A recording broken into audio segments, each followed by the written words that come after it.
Hi, and welcome all replay viewers. My name is Jeanette, and I blog at countrydesignstyle.com. So if you enjoy this at the end, pop on over to the website and check out more there. Today we're doing rusty leaves, and these are, I've kind of gotten out of the orange. Oh, hi, Charmed Imperfected. I want to also get this. I've got contacts in today, so I'm going to put this up on my computer. Hi from Phoenix, yay! Good to have you. I'm up in Patience, a little bit cooler than Phoenix right now. Did you get rain? Let me know if it rained down there. Starts in 10 minutes still. Probably not connected to the internet. No rain. I know Tucson got a lot of rain. So we haven't had it yet. Cloudy day, and it may. Gilbert, Arizona, welcome. Have you been to Payson? It's gorgeous up here right now. And today, quickly, I periscoped this morning, and if you have a chance, pop after this is over, pop on over and check out. I think I just titled it Elk because it was really brief.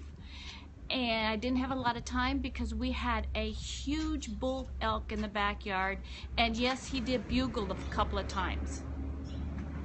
Yeah, it's great up here. I like Phoenix, but I like Phoenix when it's a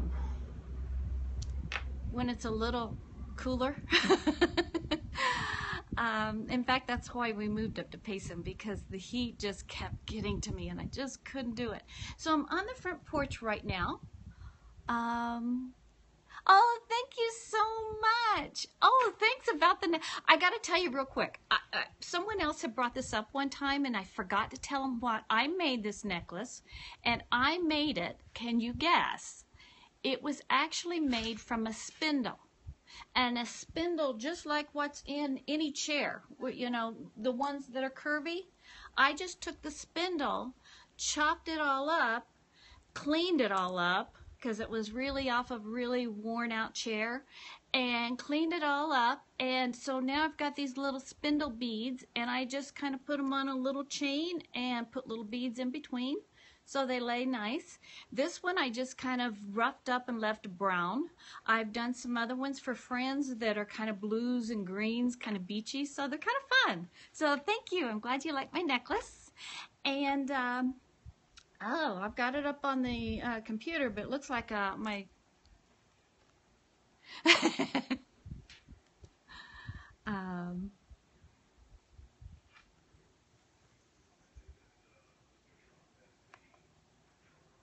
Okay. Anyway, we're going to keep going here.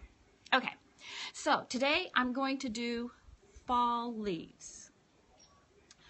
And these are just the dollar store, I still get that stuck, dollar store type leaves, and they're cute, they're pretty, but I don't really want these colors. I'm doing a lot of more creams and grays and rusty colors in my home, and so I kind of want to turn these rusty.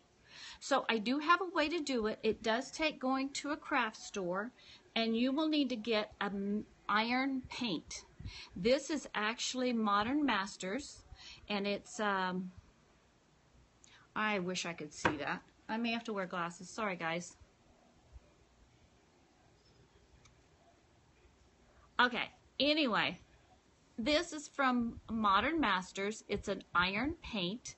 It's kind of heavy in the jar, and if you buy it and you use it, and once you open it, sometimes when you try to use it, you'll open it up and it's going to be almost hard as a rock. Well, what you need to do, add some warm water to it, put your lid back on, give it a good shake, and you're going to mix that up pretty well, and you'll be good to go. I had to do that just before we started today. So that's a little tip. If your iron paint is really thick and not going to work for you, that's what you do. So this leaf here is kind of black, but it's ironed, and I could leave it like this if I wanted to. It's kind of neat on mine. But anyway, that's one of them, and before I started, well, let me show you the back. It was kind of a green, okay? These three were together. I pulled this off. So that was a green one. We got a red and a yellow one. So on this side, it's black, and I kind of like that a lot. The black paint, and then I'll show you how I rusted it. The black paint is really kind of like paint. Another tip for you, I started with this paintbrush. I just took a wet paper towel and stuck my brush down inside because I knew in a few minutes I was going to be painting again. So that kept it. These are silk leaves, kind of. You know, these are dollar store leaves. I don't know exactly if it's fabric. I mean, no, it's not fancy silk, but it's just kind of that fabric leaves, and it's got these little plastic things on the back.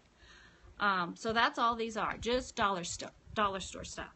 Okay, so to keep my paintbrush from drying out in a few minutes while I was waiting for the periscope to start, I just stuck it in a wet paper towel, kept it dry for a few minutes, or kept it wet for a few minutes. So I have already painted this one. When you paint it, it is, like I said, this little bitty jar is kind of heavy. You'll feel the heaviness to whatever it is you're painting. And it's gloppy.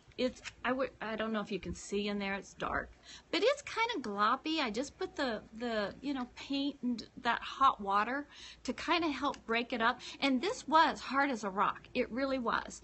I used, actually, you can tell, this end of the paintbrush to kind of chop it up a little bit.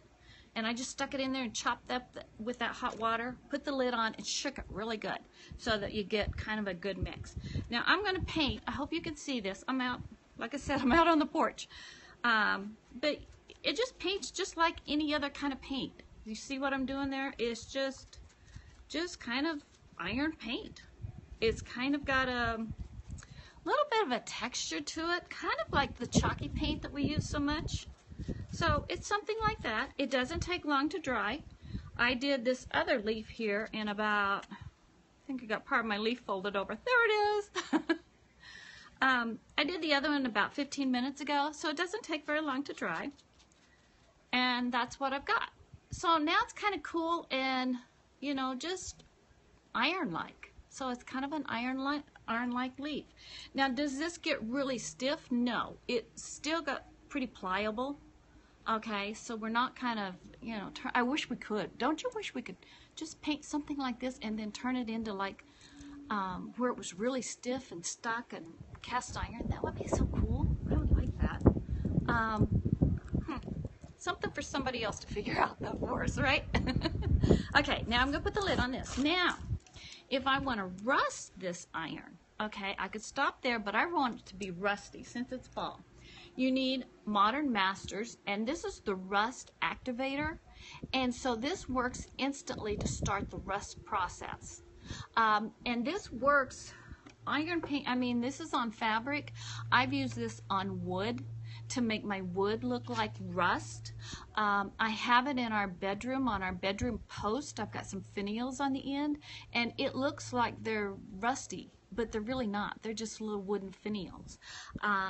It will work about anything that this stuff will stick to, it's going to work on. So, you know, have I tried it on ceramic? No, but I will, just out of curiosity to see what happens. Okay, now the rust activator is blue, baby blue in color, and it's very liquid. It's not like paint, it is liquid. So I'm going to pour this into, and this is another tip, I use a piece of foil if I'm going to do paint and stuff. That way I can just kind of toss it after I'm done. I don't like a lot of cleanup. The only thing I really am concerned about cleaning is when I use good quality brushes. I do like to clean those. But if I can get away with a brush I don't have to clean, I will do it. So I poured a little bit of my baby blue stuff in here. And this is the same leaf that I just finished. Actually, I'm going to use this one that's this is the one that's dry. So this leaf has already been ironed, and I've just got some of that baby blue on there. I may need more baby blue here. In fact, I'm going to. I didn't put much in there. And this stuff will go for a long ways. And it's a little bit on the expensive side, but for the look and the different things that you can do around the house, it's kind of nice. And like I said, it does go a long way. So it's kind of like the chalky paint, you know, where it's a little expensive investment in the beginning, but it goes so far you really don't mind it. And this just goes on like water. You should probably wear protection doing this. Don't do like I do. But you might want to use a little bit of protection. Okay, now I'm going to let that dry. And as that dries, then it's going to turn out like these leaves. These are leaves that I actually did last year. See how that just kind of has got a rusty kind of a patina to it now. So the iron was underneath, and then there's rust. Oh, thanks for the hearts. Isn't it kind of cool? And if I flip this over, you'll see this was just a red, inexpensive dollar store leaf. So yeah, thank you for the hearts. This is a great project, a great way to get kind of a neat look for not a lot of money. I would imagine both of these are probably about $20, and you use such a small amount. I did quite a few leaves. Here I've got a whole stack of them that I did last year. They've held up great. I put them in a little baggie, and I'm ready to use them again for this year. And I'm sure this year I'm going to sit down and make some more of them because they are so fun and easy to do. So it's a great way. You could even see this one here. I glued it onto something last year, and it's got a little glue on the back. But that's fine. I made an autumn sign last year. Fabric stiffener. I didn't use fabric stiffener at all. These were just as they were. Just, whoops. Where's this one? I didn't use anything on it. That iron paint's going to stiffen them up just a little bit because this is pretty pliable. And then that iron paint does give just a little bit more texture and roughness to it. So, and these are fun. You can leave them. Now, I pulled all these off because I did an autumn sign. And you can find it on the website, countrydesignstyle.com. I think I called it something really strange. I've got a bad habit of that, you know. But if you go in and look under autumn, you will find it there. Let me see if I can pull that up. Festival of Fall Tour. And in fact, let me show you. These leaves that I have in my hand, if you can see that without too much reflection, that is a sign that said Autumn's Patina. And I just glued those right onto that old board. I mean, I put together some boards. It says Autumn's Patina. And then I just, oh, thanks for all the hearts. I'm glad you guys like it. It was a fun, easy autumn kind of project to do. And then when autumn was over, I've used that board as backdrops on the website. So, you know, sometimes you don't have something white and you really want a white backdrop to something that you've made. So I propped that up and it got a white backdrop. And then I pulled these off, and I'm going to use these in other ways. But you could leave these, you know, on your stuff if you wanted to. And you could also paint both sides. You know, that's something that you might, in fact, I might do that. But anyway, add a little rust to your autumn. And again, if you enjoyed this, there's more at countrydesignstyle.com. So pop on over there and see what all we've got going on. And also, if you get a chance, just for fun, there's a Periscope that is still up. I know I did it at about 5:30 this morning, I think it was. And it's an elk bull. I'm going to try that. Oh, a fake pumpkin. That would be awesome. Tanya, I don't think you have a website, but if you do any Periscope, put it up. I would love to see it. Oh, that would be fun. What a great idea, huh? But anyway, if you get a chance, pop over to, you know, my scopes. It's still up, but it's just called Elk, and he was actually getting very frisky this morning, and he did bugle a couple of times on the scope, and in fact, he was getting... Yeah, do a scope on it. I'll definitely watch, Tanya. I would love to see it, and we do need to get together. But anyway, yeah, check out the elk one because he really does bugle, and he's kind of chasing a little lady there. And I even kind of said, "Ooh, I may have to cut down the scope because this is not